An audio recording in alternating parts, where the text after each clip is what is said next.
Hey everyone, Suzi here, and today we're playing Watcher of Realms. For today's video, we have this massive update to read through, so I will read it so you don't have to.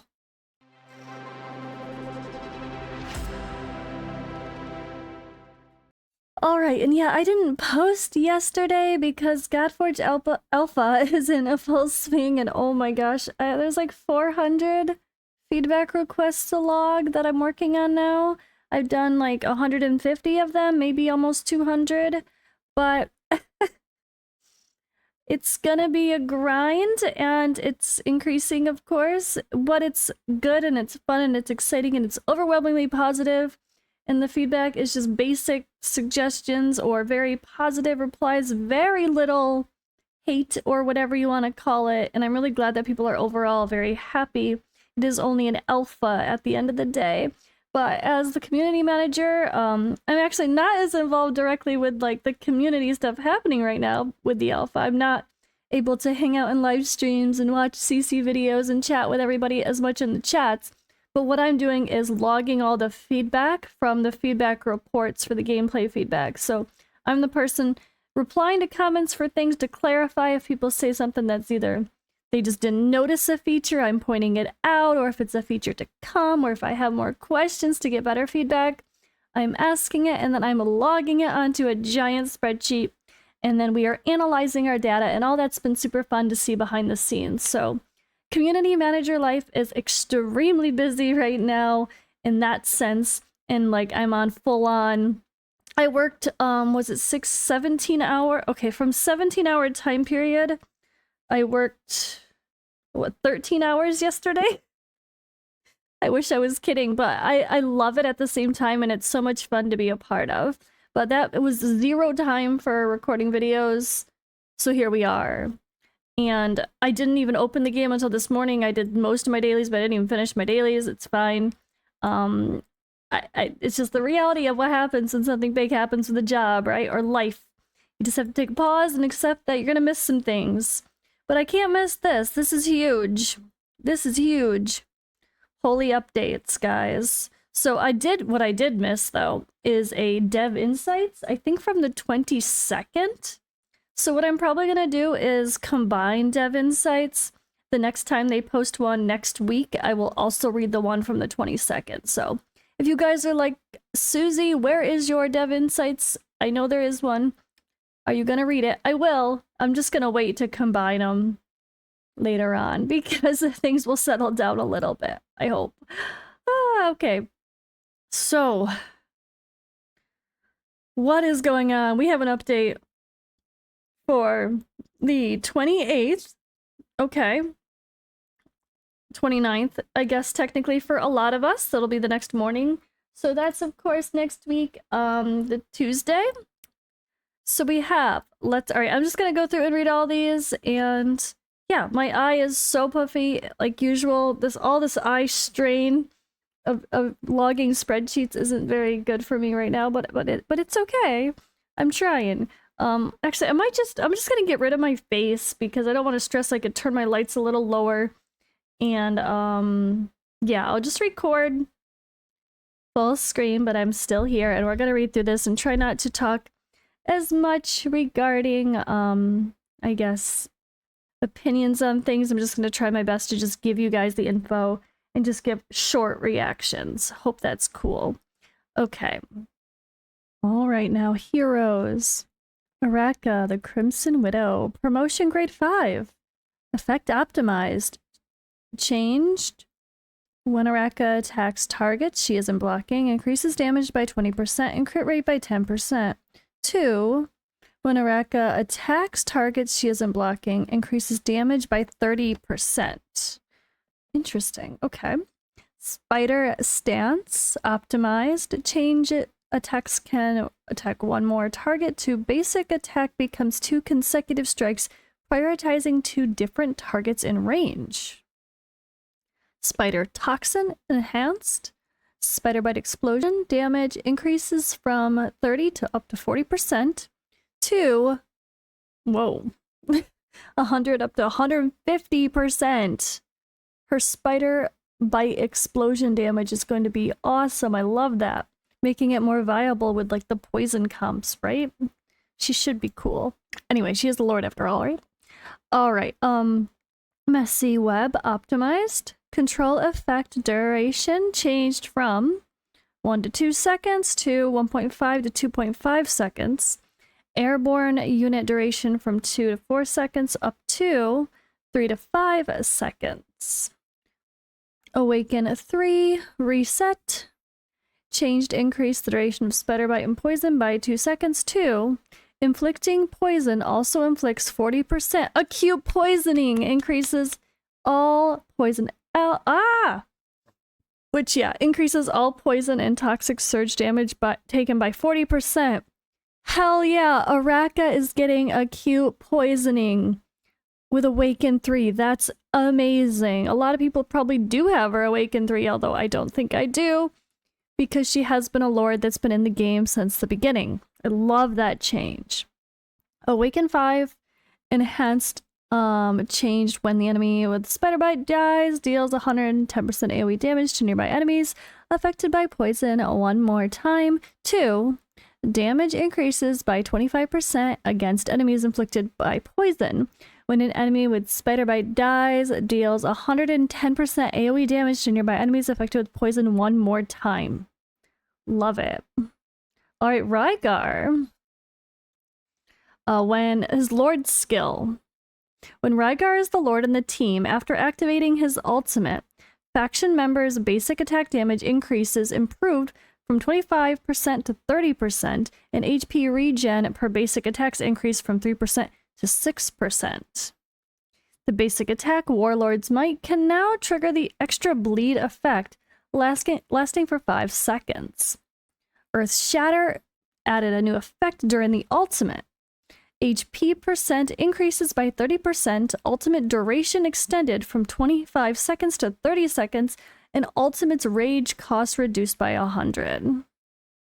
Brute Strength, Warlord's Might, defense penetration increased from 15 to 20% to 20 to 30%. Calloused Hands, new effect added when the hero's ultimate is cast. Calloused Hands cooldown is reset immediately. Awaken 1, effect added, Earthquake deals 60% damage to the main target. And Awaken 5, new effect added, Warlord's Might, gains an extra 10% defense penetration.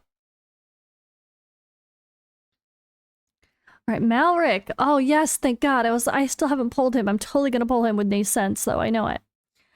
I didn't want that to be a bad thing. Let's see. Talent changed from grants a wizard's rune to the next hero deployed in attack range to grants a wizard's rune to the ally with the highest attack in range. So much better. Okay. This talent only takes effect once per deployment for Malric. Awaken 1, vulnerability magic damage, effect increase from 10% to 25%. Thank you. That's amazing too. It makes him way more viable for the booster. Alright, Elemental Covenant Ice Storm AoE, a damage multiplier increases from 25% to 45% to 35% to 55%. And a bug fix fixed an issue where the talent failed to trigger during Guild War. If he sucked during Guild War, well, that's why. Alright, Kai, skill optimization, Worm Snare, spawn logic was optimized. Valderon fixed an issue where certain allies' skills and gear effects couldn't affect him shortly after deployment. Rourke, the Epic, fixed an issue where shield stacks were insufficient during the ultimate. Talon, Berserker stance description expanded, now also considered a platform unit in Guild War. So this is just clarifying that because of her kit, she is both? Or is that mean she's only considered a platform unit and not a tank? This was a weird one, because it's like, if they prioritize attacking platform units, but then you have her down as a tank, she should not get attacked, but she will, even if she's down as a bear, because she's a platform unit, correct? I think that was the confusion. Alright, Tallulah, Holly Blue here, optimize the targeting logic for her ultimate, increasing the chance of selecting allies with debuffs. Zillatu, Empress Might. The trigger condition for this has been adjusted from charges energy after 3 seconds of not dealing damage to charges enemy energy after 3 seconds of not dealing direct damage. AI, now a member of the North Throne. Whoa, I love that. Holy crap. Whoa, she's frosty and now she matches her skin. I love that. Oh my god. My Northerner fans in the comments, you guys, you know who you are. I think you'll like that change. That makes her even more OP than she already is. I mean, she did freeze units before. Why wasn't she frosty? It's like Boreas not being a Northerner. Anyway, Demon Soldiers. New topic. New Demon Soldier faction feature. Faction 1, Frostborn. Can inflict Winter's Bite effect, which converts to freeze for 4 seconds when reaching 3 stacks. The frozen enemies block temporarily become 0. Frostborn has increased freeze resistance, but takes more continuous damage.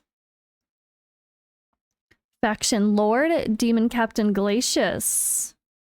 A demon soldier that excels at control and team support and consistently inflict a Winter's Bite on enemies, heroes, and enhance the survivability of demon soldiers who have Mark of Frostborn abilities. The Lord's skill increases faction and team demon soldiers' basic attacks by 15% when enemy heroes gain freeze effect, increases its duration by 50%. Demon Soldier Frost Candid, legendary, has extremely high movement speed and can inflict Winter's Bite on enemy heroes. Demon Soldier Frost Guardian, also a legendary, high survivability, has a certain chance to inflict Winter's Bite on enemy heroes when taking damage. And with Demon Soldier Frozen Cleric, a legendary, is a control type demon soldier who can consistently inflict Winter's Bite on enemy heroes. Demon Soldier Ice Vermin, a legendary, is a control type demon soldier that hits against enemies and activates self-destruction and consistently inflicts Winter's Bite. Then we have the second faction, Chaos. Damage escalating faction that gains advantages through survival time or number of demon soldiers, takes increased damage from the Watchguard and Supreme Arbiter heroes, and deals increased damage to those heroes of these factions. Interesting. They take more damage, but also deal more damage. It's definitely chaotic. Alright, Faction Lord Demon Captain Slaughter. A powerful demon soldier that can grow continuously after instant revival. Requires protection or healing support from allies. Lord skill increases faction team demon soldiers' basic attack attributes by 15%. Every 30 seconds reduces all enemy heroes' damage by 10% for 10 seconds. For each additional faction demon soldiers in the team, increase enemy heroes' damage reduction by 5%. The Demon Soldier Grotesque Fiend, legendary. A damage dealer with continuous growth potential, gains attack and HP bonuses when nearby demon soldiers die. So existing demon soldiers are joining Chaos. Would be High Order Abyssal Beholder, Infernal Cleric, and Chaos Shaman. The ones joining the Frostborn are Frozen Drifter and Frostborn Scholar. I kind of already thought that there was the faction because of those Chaos and Frostborn heroes that they released early on. I was a little confused when I realized the faction stuff wasn't even fully here yet. Okay, adjustments. Demon Soldier Frozen Drifter, Chilling Touch chance to inflict 1 stack of Winter's Bite, increased from 12% to 20%. Demon Soldier Chaos Shaman, Chaos Flame, continuous magic damage per second burning, adjusted from 30% to 20%. Chaos Blessing, continuous magic damage adjusted from 40% to, from 60% to 40% per second, and reduced attack by 20%. He was super OP, so that seems fair to me. All right, adjusted BP calculation for all demon soldiers. This adjustment will not affect their actual attributes. Added new Universal Demon Soldier upgrade items, Epic Demon Soldier Void Core, Legendary Demon Soldier Void Core, and Demon Captain Void Core. These Void Cores can be obtained from gear raids and artifact material raids. Epic Demon Soldier Void Core is used for upgrading all Epic Demon Soldiers. Each Epic Demon Soldier Void Core can substitute for any one Demon Soldier shard. A universal shard. Okay, that is what that means. Woo! Legendary Demon Soldier Void Core used for upgrading legendary Demon Soldiers, and each can substitute for one legendary Demon Soldier shard. Demon Captain Void Core, same thing for captains, and one Demon Captain shard. Alright, added Mystery Demon Chest that can be used in the storage. Use it to obtain any Demon Soldiers with a chance to get Faction Demon Soldiers. Mystery Demon Chest is mainly obtained through Guild War. Gladiator's Gauntlet, Void Rift, Gear Dungeon Shop, and Drake's Chasm. Each Gear Dungeon Shop will be available for purchase starting with the August 1st shop refresh. There are new achievements added. Commander of Demon Soldiers. Attack one time in Guild War. Complete this achievement to receive Faction Demon Soldier Choice Chest, which allows you to choose between the Frost Guardian and Grotesque Fiend. Optimize the display of Demon Soldier sources by adding a new interface for the sources. Whew. Okay, that was a lot. I bet the people that are loving Guild War and love the Demon Soldier content are really going to be happy. That was a lot of stuff there. Let me know in the comments below what you think. Okay, now we have some pretty big artifacts to talk about. Talon is getting exclusive artifact Black Bark Pauldrons. Increases attack by 10%, reduces the number of attacks required to trigger Overgrowth's enhanced attack by 2. In Berserker Stance, basic attack restores 2% max HP, and triggering Ground Stomp restores 10% max HP. In Boreas, this one is the one that people have been talking about. Eternal Winter increases attack by 20% during the ultimate. When casting Frozen Purification, 25% chance to cast it 2 consecutive times. Ooh, holy moly. That's gonna make for some fun control. Hello, Guild War. Although maybe that'll be too easy to counter if people are less to be control. Never mind. I don't know. We'll see. Alright, the Demon Soldier options are definitely interesting. Yuri, Foxfire, Kitsune. Exclusive artifact Izumo Relic. That's not how you said that. It's fine. Increases single target damage by 15%. Needle of Torment prioritizes enemies with the lowest HP to attack.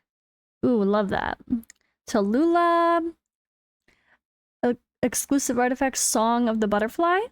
Increases healing effect by 25% and butterfly flight speed. Enchanted Ritual sends 1 additional butterfly to allies. Great, great. Alright, now back to Guild War. They should have put this after the Demon Soldiers, but okay. Or Demon Soldiers after the artifacts. Bad order. Anyway. Guild War Season 10 starts. Update Central Keeps and Defense Tower maps for the new season. Updated new season frame, avatar border, and emote rewards. Added a Guild War Marshal system. During the preparation phase, guild leader and vice leaders can appoint 4 commanders as marshals. Each marshal can launch 3 additional attacks per round. Marshal appointments can be adjusted each week during each weekly preparation phase. If no marshals are appointed during battle, the system will automatically appoint them based on season contribution and BP from the highest to lowest when entering the battle phase. Central Keep HP per team adjusted from 90 to 120. Interesting. Added Golden Guard as the new season's Demon Soldier. The previous season's Demon Soldier, Batwing Banshee, can now be obtained from gear raids. Demon Soldier Golden Guard continuously accelerates when deployed.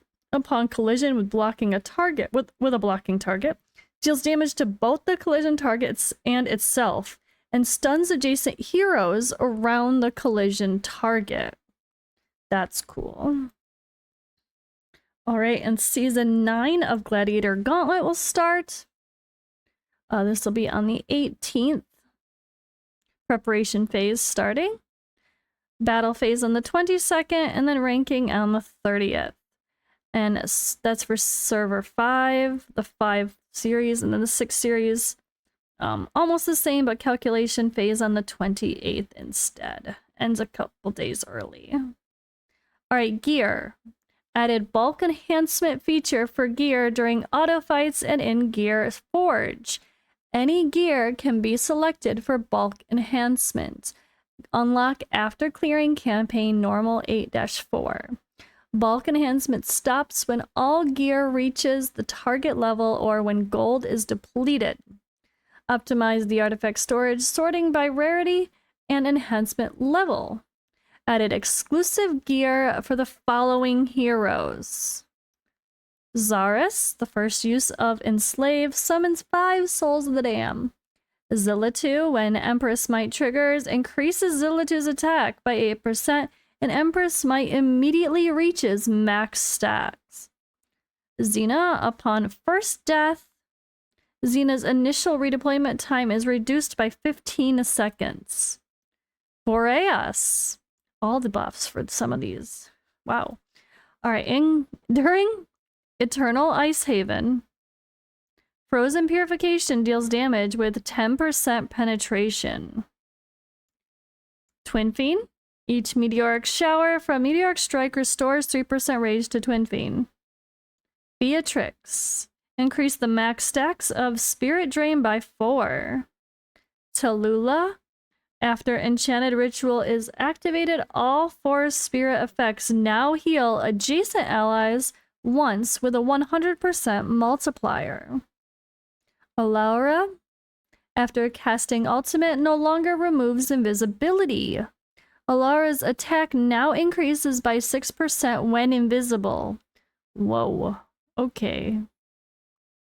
Anai now increases all burning damage by 35% when she is deployed. Hello. Okay, wow. Oh, and Beelzebub. Plague of Ruin from himself and summons now triggered twice consecutively. Oh, I love that. Damn, those are some nice pieces of gear. I love it. All right, United Front. Starting from the next United Front, the following optimizations will take effect. Adjusted the number of United Front tokens obtained per stage. United tokens will no longer be cleared after the event ends and can be carried over to the next run. Shorten the time to match with Defense Assistant after matchmaking timeout. Honor's Gauntlet. Optimize the point gain loss logic in Honor's Gauntlet. Optimize the matchmaking rules to help commanders find more evenly matched opponents. Tower of Deception. Challenge modifiers updated. New modifiers applied in stages 5, 10, 15, 25, 30, and hidden chambers 1, 2, 3, 5, and 6. Changes will take effect after the mode resets.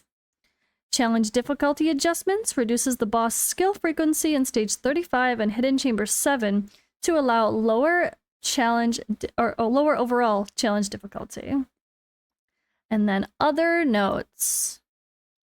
Gear raids 1, 2, and 3, stage 16 and above now drop Arcanum Crystal, which can be used during gear enhancement to guarantee enhancement success. Used during gear enhancement to guarantee enhancement success. So it just saves you gold? That's not that exciting. Dismantling ancient mythic and variant mythic gear now has a chance to get shard advanced gear recasting hammers.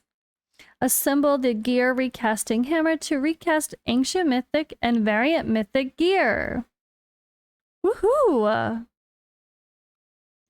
I love that. Added Honor Gauntlet and Tower Deception related achievements. Added item previews to the Apex shop. Preview period displays the currency required to purchase items and the preview end time. Commanders can purchase specific items after the preview period ends. Titanic Ruins, the Drake's Chasm rewards chests now have additional chances to drop keystones. Tower of Deception's auto fight features now record gear and artifact info.